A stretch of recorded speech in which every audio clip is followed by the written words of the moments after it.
We're gonna set up in side lying with our knees and hips flexed to roughly 90 degrees. Now what we're gonna do is we're gonna shift the top knee over the bottom knee. So this knee is now in front of the bottom knee. We should already start to feel somewhat of a stretching sensation on this bottom hip, this bottom glute.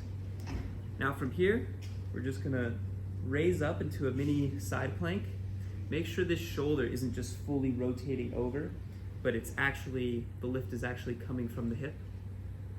Okay, so this knee shifted forward, and now we're actively driving this knee into the ground. So we're getting this isometric as that glute is lengthened.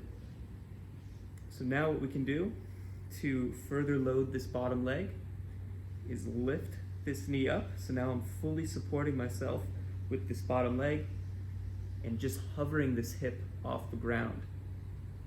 If this leg starts to get tired, you can kind of hold on to it, but make sure that's not rotating you forward.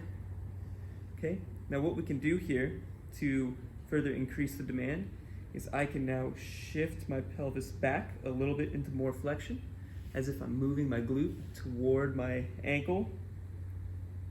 Now we can hold this statically again, or kind of just shift back and forth for dynamic reps here. Now, if this starts to get fairly easy, we can add a little bit of load on top of the hip, and I'll show you this from top down. So this med ball could be a sandbag, a weight. It's just sitting right on the top of the hip bone there. So pushing that knee forward, gently hovering this hip from the ground, releasing. Now I'm going to sink my hips back into more hip flexion.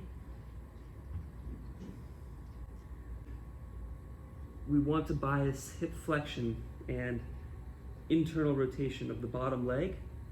So I'm going to be keeping an anterior pelvic tilt. So I'm not fully tucked under and rounded. I want to keep somewhat of an anterior pelvic tilt to get as much length into that glute as possible, so we can strengthen in that lengthened position. And then afterwards, go ahead and retest your hip flexion and internal rotation. It should be a little bit better.